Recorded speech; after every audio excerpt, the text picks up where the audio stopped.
Imaginez un enfant qui tentera de devenir un super-héros. Grandissant sous l'autorité abusive de son père, un suprémaciste blanc raciste et violent, incluant en lui l'idée que la force et la domination étaient les seules voies pour obtenir le pouvoir et la paix. C'est globalement un résumé de l'enfance de Christopher Smith, un petit garçon fragile émotionnellement qui a vécu une enfance terrible avec un père, Augie Smith, n'hésitant pas à abuser verbalement et physiquement de lui et lui obligeant à réaliser des choses horribles comme torturer et tuer des gens en le traitant comme un raté et le rabaissant constamment. Pire que ça, Augie est un super vilain nommé White Dragon, à la tête d'un groupe d'extrémistes suprémacistes blancs qui lui sont fidèles et partagent ses croyances. Heureusement, il peut compter sur son grand frère, Case Smith, avec qui il est très proche. Mais un jour, comme à leur habitude, leur père les oblige à se battre l'un contre l'autre pour le divertissement. Christopher assène un coup à son frère, qui mettra malheureusement fin à sa vie. Son père ne montre aucun remords et blâmera même Christopher comme étant le responsable de la mort de Case. Cet événement traumatise profondément Christopher jusqu'à l'âge adulte, qui se sent responsable de la perte de son frère. Adulte, il deviendra l'anti-héros Peacemaker, voulant faire le bien. Son vécu durant l'enfance se traduira par un code moral tordu, tuer n'importe qui, homme, femme, enfant, pour parvenir à la paix. Il cherchera désespérément l'approbation de son père, même s'il est conscient de la maltraitance dont il a été victime. C'est un personnage bien plus complexe et nuancé qu'il n'y paraît aux premiers abords. Nous aurons l'occasion de le voir. Peacemaker est une série écrite et réalisée en grande partie par James Gunn. La saison 1 était d'ailleurs la seule série de l'univers maintenant aboli du DCEU. Vous ne l'avez sans doute pas vu, mais vous avez au moins vu passer son fameux générique.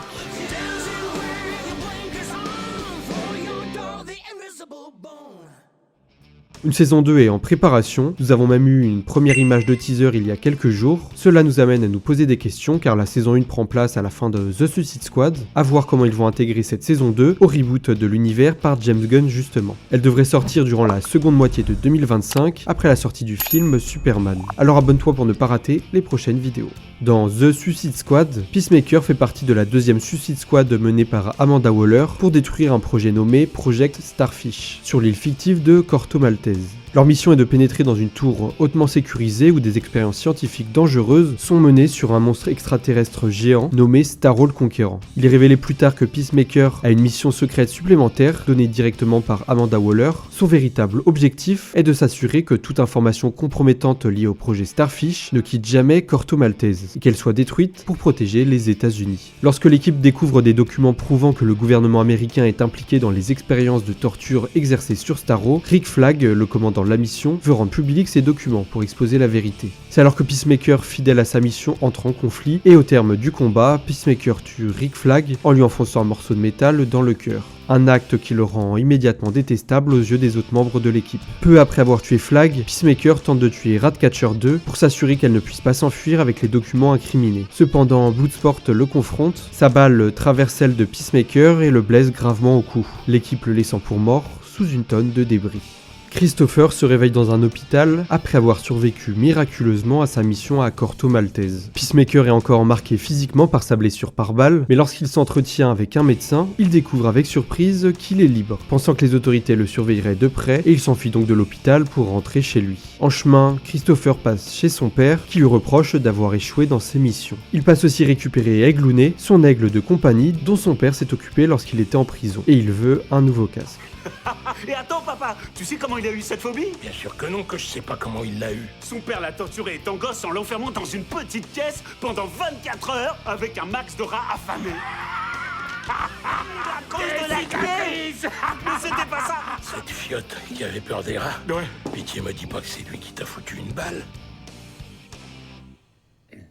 On découvre que son père cache chez lui une planque dans laquelle il fabrique des équipements, dont les casques de Peacemaker. Il en a créé plusieurs avec chacun une fonctionnalité unique. Après en avoir récupéré un, il rentre chez lui par effraction, oui parce que forcément il a plus les clés, mais découvre rapidement que son rêve était trop beau, et qu'il n'est pas aussi libre qu'il le pensait. Il est retrouvé en fait par une équipe d'Amanda Waller et est engagé pour une mission nommée Projet Butterfly, pour sauver la nation. De toute façon il n'a pas le choix de participer, car sinon retour à la case prison. Se rendant dans un restaurant, il découvre sa nouvelle équipe, qui ne semble pas vraiment ravi de travailler avec lui. Le chef de la mission, Clemson Murn, un ancien mercenaire à la réputation très sombre, qui a tué d'innombrables personnes et pas toujours pour le bon camp. John Economos et Emilia Harcourt, un expert en technologie et une agent de liaison, qui se retrouvent ici pour avoir participé à la rébellion contre Waller durant la mission de The Suicide Squad. Et enfin, une nouvelle, Léota Adebayo. que personne ne connaît et qui est en fait en secret la fille d'Amanda Waller. Elle a emménagé dans le coin avec sa femme et ayant des problèmes financiers, elle a enfin accepté de participer à une mission de sa mère, ne s'étant jamais sentie d'être agent. Contrairement à sa mère qui n'a aucun sentiment, Léota est la plus humaine du groupe et c'est même la première à avoir de l'empathie et se montrer gentille envers Peacemaker.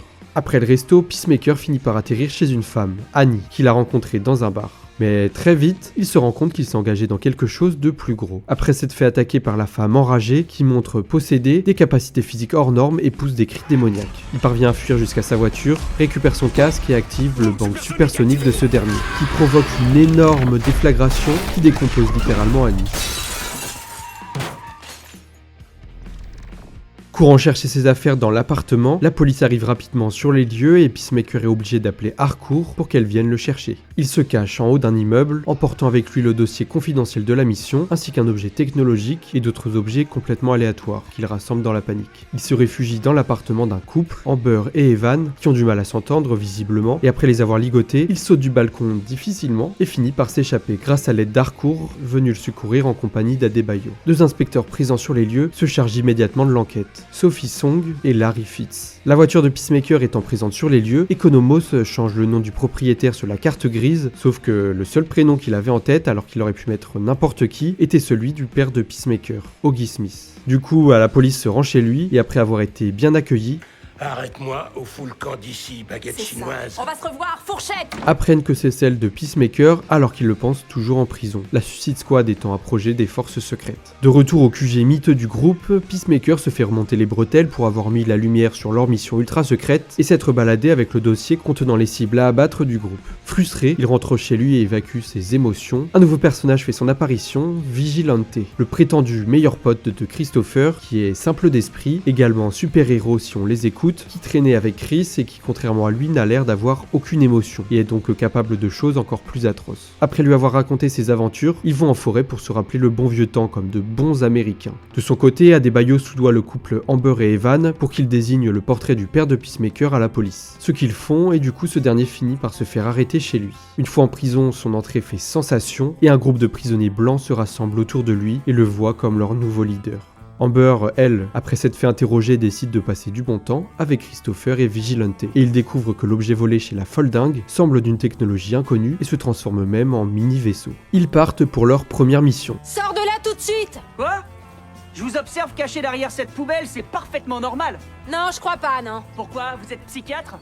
Quoi? Bah, c'est peut-être moi qui suis un psychiatre sous couverture. Si toi t'es un psychiatre, alors on est tous foutus. Casse-toi de là et vite. Abattre le sénateur Goff, connu pour ses actions contre le réchauffement climatique, et après que l'on ait découvert que Peacemaker était partisan de toutes ces théories du complot, Murn leur apprend que le sénateur et sa famille sont des papillons, dont Peacemaker ignore encore l'origine du nom. Une fois arrivés sur place, ils attendent que la famille rentre chez elle. Une fois fait, découvrant qu'ils sont sous la protection d'un gamin en super tenue nommé Judo Master, mais surtout ils découvrent l'origine du nom de papillon. Alors que la famille s'apprête à manger une soupe jaune, ils sortent une espèce de trompe de leur bouche. Peacemaker reçoit l'ordre de tous les abattre, il se positionne pour tirer sur Goff et sa famille à l'aide d'un fusil de sniper, et hésite à cause de la présence des enfants et ne comprend toujours pas ce qu'il se passe. Vigilante, qui les avait suivis, avec son enthousiasme psychopathique pour la violence, prend le relais avec une efficacité troublante et commence à tirer sur les membres de la famille sans aucun remords. Mais alors qu'il allait abattre le dernier, le sénateur Goff, ils se font interrompre par Judo Master, qui, à lui tout seul, se débarrasse de Harcourt, de Vigilante et de Peacemaker, capturant les 2 derniers. Ils se réveillent dans une cave et se font interroger sur ce qu'ils savent et la personne qui les envoie. Seul Peacemaker en sait quelque chose, mais n'avoue rien, même lorsque Goff torture Vigilante pour faire pression. L'anti-héros parvient à se détacher et après un coup de fusil à pompe se débarrasse de son ennemi. Et alors qu'il détache son ami, une sorte de papillon extraterrestre sort du crâne de Goff et s'envole. Judo Master, qui pendant ce temps-là tente de s'échapper en voiture, se fait intercepter par Economos en train d'essayer de prendre confiance en lui et ses capacités. Sur un écran que personne regarde, le scan devant détecter les papillons potentiels est terminé. Et des suspects, ça y en a, et partout sur le globe. En rentrant de mission, Peacemaker jure au reste du groupe qu'il a abattu le papillon. Mais la vérité c'est qu'il l'a enfermé dans un bocal et ramené chez lui. Ne faisant pas confiance dû au manque de transparence de son équipe qui ne lui avait rien dit. Vigilante le ramène, Christopher découvrant que c'est Adrian Chase, le frère d'un ami à lui. En faisant un détour par chez son père pour récupérer un nouveau casque, il découvre que ce dernier s'est fait arrêter par la police à cause de son équipe. Batman ne tue jamais personne. Parce qu'il a pas de couilles. C'est un chevalier noir de la nuit. C'est un connard qui se bat contre des criminels déguisés en clown et les envoie en prison. pour qu'il puisse s'enfuir et retourner buter plein de monde. Combien de personnes Batman a indirectement buté à force de jouer les princesses et de refuser de tuer ces raclures qui méritent que de mourir une bonne fois pour toutes? Bon, il est pas très content et se rend à la prison pour le voir et tout lui raconter. C'était vraiment une idée de merde parce que maintenant le White Dragon veut balancer son fils pour sortir en leur demandant de vérifier les empreintes. Dehors, Adebayo fait comprendre à Adrian que pour le bien de son ami, il faudrait que son père disparaisse. Vigilante, croyant avoir une idée, trouve un moyen de se faire arrêter en fracassant une poubelle sur une vitre de la prison devant les gardiens, et se fait donc interner. Dans les allées de la prison, il n'a l'air de ressentir ni peur ni aucune autre émotion, et arrivé à la table de White Dragon, il s'amuse à bien les provoquer. Tu vas? Cool. Attends, laisse-moi deviner. Ta contribution favorite des Noirs américains à la culture, ce sont tous les blacks qui ont enculé ta mère pendant que tu matais depuis ton placard en te caressant. Heureusement pour lui, il se débrouille vraiment bien en baston, mais Oki Smith comprend que c'est un ami de son fils qui vient l'éliminer et demande immédiatement à voir le lieutenant. Grâce à l'équipe, Adrian sort néanmoins de prison. Niveau émotionnel, Christopher n'est pas au top. Après les événements avec son père, il a sombré dans l'alcool, se remémorant un tas de souvenirs douloureux et en compagnie de son ami Papillon et de Egg-Looney, il tente d'aller mieux. C'est loin d'être un super vilain sans cœur qui ne ressent rien comme on pourrait le penser. Les inspecteurs Sophie Song et Larry Fitz mènent leur enquête après avoir réinterrogé Oggy et découvrent qu'effectivement ce n'est pas lui le coupable, après que le témoin Evan ait avoué avoir menti. Il se passe quelque chose de gros pour que les fichiers de la police aient été trafiqués. Du coup, ils libèrent White Dragon, mais sont interrompus dans leur recherche par un nouveau capitaine de police qui leur dit d'abandonner leur enquête. Grâce à Adebayo et au super diaporama d'Economos, ils pensent savoir où se trouve l'usine qui stocke le liquide jaunâtre dont se nourrissent les papillons, et savent maintenant que ce liquide ne vient pas de la Terre. Donc bon, c'est parti pour une nouvelle mission. Alors qu'ils sont censés s'infiltrer, Peacemaker dégomme tout le monde à l'accueil. Grâce à son nouveau casque à rayon X, il peut voir à l'intérieur des cerveaux des gens et donc voir s'ils contiennent un papillon. Pratique. Pourtant divisés en deux équipes, les papillons découvrent rapidement leur présence et les poursuivent. Harcourt et Vigilante se retrouvent enfermés dans le QG central des aliens, bloqués à l'entrée par une horde semblable à des zombies. Mais ce qu'ils découvrent rapidement, c'est qu'ils ne sont pas seuls dedans. Ils se font attaquer par un gorille qui parle et qui ne sera pas sans nous rappeler Gorilla Grodd, et même lorsque Peacemaker et Adebayo parviennent à les rejoindre, ils se prennent une dérouillée. Heureusement, Economos arrive une nouvelle fois en tant que héros et découpe à la tronçonneuse le gorille en deux. Sur le retour, tout le monde montre sa joie. Cette mission périlleuse a vraiment rapproché les membres du groupe entre eux et il crée même un groupe WhatsApp. Adebayo ramène Chris chez lui, et une référence à Kiteman plus tard, elle en profite pour cacher un faux journal intime de Peacemaker chez lui, étant une mission secrète que sa mère lui a confiée.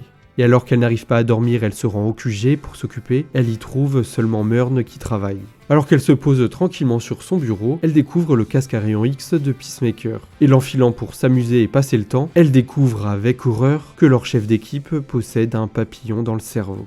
Elle tente de s'enfuir, horrifiée par la situation, mais Murn la rattrape rapidement dehors, lui jurant qu'il ne va pas lui faire de mal. Harcourt arrive au même moment mais ne semble pas surprise ni effrayée. En fait, elle l'avait deviné, car Murn semblait tout connaître des papillons et ce dernier lui avait même avoué. Ah, et Economos aussi est au courant. Par contre, il ne faut absolument pas que Peacemaker ni Vigilante le soient. Les papillons sont en fait arrivés sur Terre car leur planète se meurt. Au début, ils vivaient tranquillement dessus, s'y plaisant bien, mais ils ont décidé d'en prendre son contrôle en éliminant les humains. Et pour cela, en infectant des gens au pouvoir. Ce papillon-là, son nom étant imprononçable, a été le seul à se rebeller, car il était contre et tente par tous les moyens d'arrêter ses confrères. Pour ça, il a pris le contrôle de Clemson Murn, qui était globalement vraiment pas quelqu'un de bien. Parce que quand un papillon rentre dans le corps d'un autre, ça tue ce dernier. Peacemaker est innocemment chez lui, en train de nourrir inconsciemment Goff, le papillon en détention chez lui, qui est globalement le chef des papillons, et qui veut donc envahir la Terre. Vigilante le rejoint et ensemble, ils lui posent des questions. Goff leur promet des messages de paix. Dehors, devant chez lui, la police se pointe avec un mandat d'arrestation entourant le domaine. S'enfuyant par le toit, il tente de passer par les arbres, mais Vigilante tombe, détruisant au passage le bocal qui contenait Goff. Ce dernier, enfin libéré, se jette sur l'inspectrice Sophie Song et en prend le contrôle. Peacemaker, Vigilante et Egg-Looney parviennent à s'enfuir grâce au capitaine Locke qui les couvre, étant un ancien ami de Murn. C'était une souris marron d'environ 15 ou 20 cm, à grandes oreilles. Elle avait une chemise et un pantalon blanc, un foulard rouge autour du cou et elle est partie comme une fusée en disant « Aliba, Aliba ». Je crois bien que la description que nous a fait Locke est celle de Speedy Gonzales. Le personnage de cartoon? Ouais. C'était pas lui. Oui, non mais je sais bien que c'était pas Speedy Gonzalez, mais... Cependant, la police découvre le faux journal intime de Peacemaker qui contient plein de preuves accablantes montées de toutes pièces. Le groupe découvre aussi que Chris a menti, que Goff est en vie et qu'il s'est maintenant échappé. Bon, point positif, Economos a trouvé le lieu où les papillons produisent leur liquide jaune, qui est produite par une vache de leur planète et qui est surtout leur seul moyen de se nourrir. S'ils la détruisent, les papillons mourront de faim, mais Peacemaker se pose des questions parce que tout le monde lui cache plein de choses. L'inspecteur Fitz se rend compte que sa collègue agit bizarrement, mais la nuit tombée, elle passe un appel et une tonne de papillons dans des mini-vaisseaux débarquent sur Terre, telle une immense armée. Elle retourne au commissariat et ensemble, ils prennent le contrôle de l'ensemble des gens présents, policiers comme prisonniers, le capitaine Locke inclus. Maintenant en possession d'une immense armée de flics, le capitaine Locke infecté passe un message à la télévision sur le journal intime de Peacemaker, qui le relie à tous les meurtres effectués depuis le début de la mission, comme celui du sénateur, et il devient l'homme le plus recherché des États-Unis. Peacemaker n'est pas débile, il comprend que c'est Adebayo qui l'a caché alors qu'il l'a considéré comme sa meilleure pote. Là, il n'y a plus de temps à perdre. Peacemaker, Vigilante, Economos et Eglounay partent immédiatement pour le ranch, où se trouve la vache extraterrestre. De leur côté, Harcourt se pointe chez Adebayo, ayant compris elle aussi la deuxième mission de cette dernière. Elle comprend aussi, furieuse, que c'est la fille d'Amanda Waller. Mearn débarque, lui il avait compris depuis le début, mais ils ont plus de temps non plus, la police débarquant. Mearn se retrouve bloqué, se sacrifiant, exécute quelques policiers avant de lui-même se faire éliminer par Goff, qui, sans pitié, élimine l'un des siens. En chemin pour le ranch et en chanson, l'autre groupe se prépare pour la bataille à venir, mais se font percuter par quelque chose dans un violent choc, ce qui couche le camion. Rapidement, ils découvrent que c'est le père de Chris qui a renfilé le costume de White Dragon, pour faire quelque chose qui d'après lui aurait dû faire depuis longtemps, éliminer son fils. Vigilante se sacrifie presque pour leur faire gagner du temps et Peacemaker et Economos s'enfuient dans la forêt. Mais White Dragon et son groupe d'extrémistes avec leurs capuches blanches sur la tête les suivent à la trace, grâce au traceur qu'il a mis dans chacun des casques de son fils. Après l'avoir compris et s'être débarrassé du casque, ils se font finalement rattraper. Economos, dans un énième mouvement de courage que l'on ne compte même plus, élimine tous les ennemis sauf leur chef. Et Peacemaker affronte en 1 contre 1 son père en profitant pour lui dire ses 4 vérités. Il parvient enfin à se défaire de l'emprise de son père, qui lui dit qu'il n'aura pas les couilles pour l'éliminer, chose que pourtant il parvient à faire. Qu'est-ce que t'attends pour tirer, espèce de petit trouillard? T'es sous mon contrôle. Que ce soit moi qui te tue ou non, tu pourras jamais échapper à mon emprise. Et il peut compter sur le soutien de ses amis. Le groupe complet se rejoint et Adebayo aperçoit même Eglounay faire un câlin de réconfort à Peacemaker, après que ce dernier l'ait cru mort, abattu par son père. Après un dernier briefing, ils partent enfin pour leur mission finale. Les papillons se préparent, voulant téléporter la vache, et Chris n'est pas prêt de pardonner à Adebayo.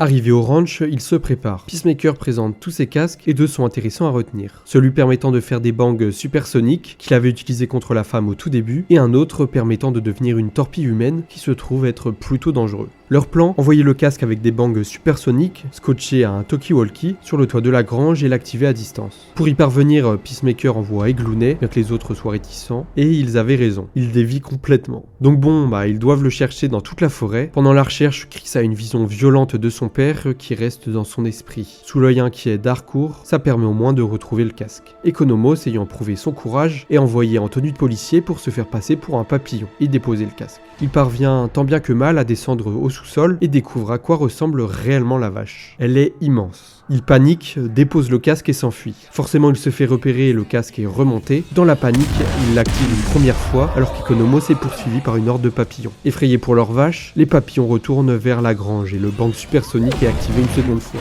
La caverne commence effectivement à s'effondrer sur cette dernière. Peacemaker, Harcourt et Vigilante partent mener une bataille acharnée contre tous les papillons restants. Au début, ils s'en sortent bien et Chris voit Goff trouver un passage et descendre sous terre. La poursuivant, mais dans l'effondrement, se retrouve sous une tonne de débris. Il se fait sortir de là par Goff qui l'emmène devant la vache qui est en train de souffrir. Ils ont en fait besoin de 3 paires de bras pour activer sa téléportation et ils sont plus que 2. Ils ont donc besoin de Peacemaker. Elle tente dans un beau discours de le convaincre en faisant passer leur plan pour quelque chose de noble, comparant la situation des papillons à celle des humains qui sont en train de s'autodétruire sans le savoir. Ignorant les alertes de la science sur les conséquences de notre mode de vie, faisant passer l'enrichissement avant la vie d'autrui, les papillons voulant prendre les bonnes décisions pour les humains. Et remémorant le fait que Peacemaker lui ait sauvé la vie et se soit occupé d'elle. Mais cette fois, il n'est pas dupe. exécute Goff et déclenche la torpille humaine du casque d'Adebayo qui vient d'arriver, et qui fonce donc droit sur la vache, la transperçant. En haut, les choses ont mal tourné. Harcourt en combattant s'est prise de nombreuses balles, mettant quasiment fin à sa vie, et a failli être infecté par un papillon avant d'être miraculeusement sauvé par Adebayo, débarquant en compagnie d'Economos pour les aider. En ressortant, Chris prend Harcourt dans ses bras et l'équipe salement amochée se retrouve face à la Justice League, ne s'arrêtant même pas, Chris les envoyant chier. Bon, ils n'avaient pas le budget pour toute la team, on voit seulement Aquaman et Flash avec cette fameuse blague. Retourne baiser les poissons, trou du cul. J'en ai vraiment plein le cul de cette rumeur. C'est pas une rumeur. Va chier, Barry. Et d'ailleurs, pourquoi ce n'est pas la Justice League qui s'est occupée de cette histoire d'invasion menaçant la Terre entière? Les personnes du gouvernement impliquées voulaient garder cette mission sous contrôle et hors de la lumière du public. La mission concernant des papillons étant particulièrement sensible et nécessitant une approche discrète, car il s'agissait d'une invasion extraterrestre infiltrée dans les structures de pouvoir terrestres. L'implication de la Justice League, une équipe de super-héros mondialement connue, pouvait attirer une attention indésirable. De plus, ce conflit, bien qu'inquiétant, n'avait pas encore atteint un niveau global, où les membres de la Justice League comme Superman ou Wonder Woman auraient été automatiquement appelés. Et à la fin, ils sont juste arrivés trop tard pour la bataille finale. Harcourt est emmené à l'hôpital et Vigilante en a bien besoin aussi. Adebayo s'excuse une nouvelle fois auprès de Peacemaker, qui la pardonne et lui avoue qu'il la considère comme sa meilleure amie. Elle prend son courage à deux mains et donne une interview en direct à la télé, innocentant Peacemaker et dénonçant tous les crimes commis par sa mère, comme les fausses preuves contre ce dernier, la création d'une Suicide Squad où elle envoie des prisonniers dans le plus grand des secrets dans des missions à très haut taux de mortalité, et qualifiant ses actes d'inhumains. Harcourt sort du coma et trouve Chris l'attendant depuis des jours à son chevet. Adebayo retrouve sa femme et ses deux chiens qu'elle avait dû mettre de côté pour les protéger. Economos est embauché dans la prison de Belle Rive et pose sur son bureau une photo du groupe maintenant devenus des amis. Goff retrouve Peacemaker devant chez lui, partageant un bon moment une dernière fois avant que la nourriture ne lui manque. Ainsi s'achève la première saison de Peacemaker. Je suis impatient d'avoir vos avis sur la série dans les commentaires et comment vous imaginez la saison 2 pour cette série se trouvant dans un reboot d'univers. Alors abonnez-vous pour ne pas rater les prochains épisodes et mettez un pouce bleu pour soutenir mon travail s'il vous a plu. Je vous jure, ça m'aide beaucoup. J'ai créé une playlist nommée Timeline avec tous les épisodes que j'ai déjà réalisés. Alors n'hésitez pas à aller les voir et à me dire les films ou séries que vous aimeriez que j'évoque. Sur ce, je vous dis à la semaine prochaine. C'était Lithic, ciao.